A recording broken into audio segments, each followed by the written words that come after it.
le plan de trading, évidemment, votre rendez-vous incontournable si vous aimez les graphiques et les enjeux techniques de marché. Chaque lundi à 12h30 avec les équipes de Bourse Direct et Romain Dobré qui est avec nous en visioconférence. Aujourd'hui, membre de la cellule info d'experts de Bourse Direct. Bonjour et bienvenue, Romain. Merci beaucoup d'être avec nous. L'idée que vous développez aujourd'hui, c'est l'idée d'un changement de comportement des investisseurs, même si on joue à New York à compter le nombre de records historiques du Nasdaq et du S&P 500. Cette situation sur les marchés américains doit pas masquer ce qui se passe notamment sur les marchés européens, c'est-à-dire qu'après le trou d'air de mi-août d'il y a 15 jours, on voit bien que les indices patinent un petit peu et qu'on ne reforme pas de sommet sur les indices européens. Qu'est-ce qu'on peut dire de ce changement de régime de marché, Romain ? Oui, effectivement, changement de comportement. On était habitué à voir les replis 4 ou 5% payés, sinon dans la demi-journée, au moins dans les 2 ou 3 jours qui suivent. Et là, ça fait une dizaine de jours qu'on est bloqué en bas depuis l'échéance des marchés dérivés. On est bloqué dans des niveaux intermédiaires assez hauts, il n'y a pas d'alerte majeure dans l'immédiat, mais on note qu'il n'y a pas d'intérêt à un rebond qui s'est fait vendredi après le test de Jackson Hole timide, d'une vingtaine de points, avec 2,1 milliards de volume à Paris. Alors la période veut ça, hein, c'est l'été, mais quand même pas beaucoup d'intérêt. Et puis la destruction de contrats futurs. On note que depuis 6628 points, au moment de l'échéance des marchés dérivés, le vendredi 20 août, eh bien, on était à 6626 points. À la clôture de vendredi dernier, 8 jours plus tard, et 80 points plus haut, on avait détruit 16 000 contrats futurs par solde. Donc on remonte avec peu d'intérêt, des rachats de vente à découvert, des rachats techniques aussi, suite à l'échéance des marchés dérivés, mais vraiment aucun soutien. Et puis surtout, on ne remonte pas beaucoup. On est bloqué dans un petit trading range. Alors, les opérateurs se sont couverts, l'alerte a fonctionné et donc le niveau de couverture reste important, relativement important sur les niveaux actuels, aux alentours de 6006. Il n'y a pas grand-chose jusqu'à 6400 points, c'est ce qu'il faut surveiller. Et puis on voit surtout que le secteur du luxe, qui a été bien pénalisé, reste bien plombé et reste en bas, même s'il y a des tentatives de rebond aujourd'hui. On voit qu'LVMH prend 1%. Il faut dézoomer et voir la photographie globale pour s'apercevoir que c'était plutôt un rebond technique dans un mouvement qui est lourd, où on le verra avec Kering. Donc il y a toujours des cibles baissières de l'ordre de 7 à 8% sur ce secteur et pas beaucoup d'intérêt globalement. On remarque en revanche qu'il y a des secteurs qui sortent un peu du lot, notamment les small et mid caps qui sont un peu payés. C'est comme si les opérateurs essayaient de chercher un peu d'intérêt et se montrent quand même assez prudents sur le reste du marché. Alors effectivement, sur les marchés américains, on forme de nouveaux plus hauts, mais ici c'est assez lourd encore dans l'immédiat. Et puis on attend une semaine effectivement assez chargée avec les chiffres de l'emploi aux États-Unis, chargée sur le plan macroéconomique aussi. Donc peut-être que ça va décanter les choses. Pour l'instant, c'est plutôt consolidation. Donc pas d'alerte majeure, mais on va surveiller des niveaux techniques avec des risques de consolidation un peu plus marqués. Parce que s'ils se mettaient en place, on sait que le consensus serait invoqué pour payer un peu plus bas, notamment dans une zone 6350, 6460. On va pouvoir détailler ça, mais pas beaucoup d'intérêt. On va surveiller le secteur pétrolier aussi cette semaine. On voit un petit regain d'intérêt autour de quelques valeurs, Morel et Pron, Schlumberger, Total Energy, qui sont un peu entourés et qui pourraient déclencher une impulsion haussière si on a envie de voir les choses du côté positif. Bon, c'est toujours une question de risk-reward, effectivement, sur les marchés. Comment est-ce que tout ça se traduit techniquement, Romain, si on prend pour l'Europe l'indice Eurostock 50, par exemple, comme référence, si on affiche une vue hebdomadaire du graphique, on voit, c'est intéressant, hein, c'est-à-dire que l'Eurostock s'est sorti de son canal haussier de moyen terme. Alors, il n'y a pas d'alerte majeure, on est toujours dans un grand canal haussier de long terme, mais on a du mal à revenir dans ce canal haussier de moyen terme. Exactement. Et c'est un peu le comportement global, c'est-à-dire qu'on est du bon côté de la barrière, si je puis dire. Donc au-dessus pour l'Eurostoxx, au-dessus de 4180, à Paris au-dessus de 6653, sur le DAX c'est 15 c'est sous 15 900 mais au-dessus de 15 810. On est timidement du côté positif du trading range, mais on voit qu'on manque de momentum et c'est ce que vous décriviez, sorti du canal haussier. Et on peine à reconstruire. On voit que la dynamique n'est pas très forte, tant du côté des volumes que de la construction graphique, même si c'est un peu plus fort sur les marchés américains. Si on zoome sur le futur CAC 40 en vue journalière, Romain, le graphique en 14 heures que vous nous proposez sur le futur CAC 40, où est-ce qu'il faut regarder? Quels sont les niveaux techniques à surveiller, les niveaux d'alerte éventuellement, si jamais il faut se préparer effectivement à une deuxième jambe de baisse? Voilà, pour l'instant, on est entre 6581,5 sur le futur du mois de septembre et 6708 en haut. C'est le gap, le pied du gap.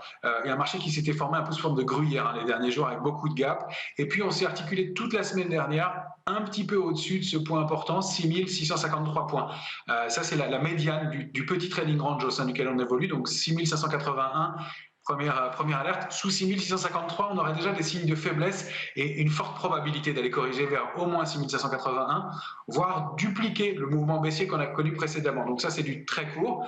Le plus large, c'est le trading range de moyen terme que vous avez indiqué en bleu. C'est 6352 en bas, 6801 en haut et vraiment en tirant au maximum sur le graphique puisque déjà 6762, ça va être une cible importante. Donc la zone 762-801 sont des niveaux importants. Tout ça s'articule autour de 6653. Vraiment pour la semaine encore, on voit qu'on a réussi à s'appuyer dessus ce matin une fois encore, mais avec 400 millions échangés à cette heure-ci. On rappelle qu'on fait sans la bourse de Londres aujourd'hui qui est fermée pour Bankers Holiday, Summer Bank Holiday. Summer Bank Holiday, c'est que les banquiers anglais vont chercher leurs femmes à la campagne. Enfin, historiquement, c'était ça la raison de ce jour férié.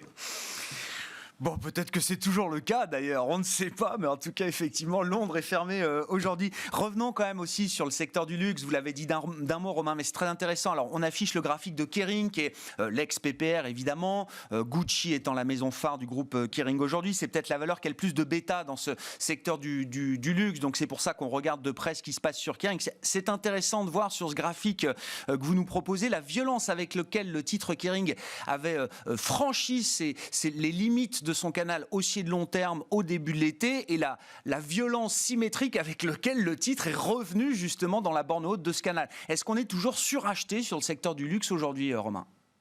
Alors, du côté surachat, ça s'est détendu. Le fait de payer les niveaux, vous voyez, c'est discutable. Hein. On a défendu un niveau de support important, 661. On reste accroché autour de la borne haute du canal haussier, on n'arrive pas à la déborder. Pour la semaine, le repère, c'est 676 sur Kering. Il faudrait clôturer la semaine au-dessus de ce niveau-là pour reprendre des couleurs et escompter une dynamique haussière. La structure de retournement qui s'est mise en place avant, elle a mis plusieurs jours. On ne va pas retourner le secteur du luxe comme ça en un instant, c'est très peu probable. Hein. Il faudrait vraiment quelque chose de très particulier. Donc la dynamique, elle est plutôt baissière et on escompte même des réactivations baissières assez probables, hein, sous 661, pour aller dupliquer le mouvement et aller revenir peut-être sur le bas du canal. Alors sur un niveau peut-être intermédiaire à 601 dans un premier temps, et puis pourquoi pas aux alentours de 508, le bas du canal haussier précédent. Donc on n'a pas de retournement de long terme, mais à court terme, clairement. À moyen terme, c'est en balance pour l'instant et c'est penche plutôt du côté de la faiblesse. Ouais, un secteur point lourd, évidemment, qui dictera sans doute le schéma et l'évolution du CAC 40 au vu du poids du secteur du luxe au sein de l'indice parisien. Donc, toujours un secteur qui reste sous surveillance. Si on traverse l'Atlantique et qu'on regarde les grands indices américains, S&P 500 et Nasdaq, je le disais, Romain, c'est un peu le jeu du moment de compter le nombre de records successifs du S&P, du Nasdaq. On est à plus d'une cinquantaine de records, je crois, depuis le début de l'année. On pourrait avoir de ce point de vue-là, une année historique. Oui, effectivement. Alors, c'est toujours un jeu effectivement intéressant. On considère en analyse graphique que tant que la tendance perdure, elle a vocation à perdurer, que la tendance est donc haussière et qu'il n'y a pas de signaux de retournement. C'est le cas dans les médias.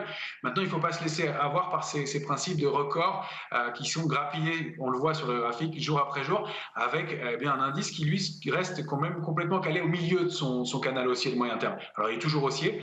Il a franchi lui aussi, le niveau de 4504 pour l'instant sur les futurs, sur le S&P, dans un graphique hebdomadaire. Donc, on a de bonnes probabilités d'aller chercher la borne haute.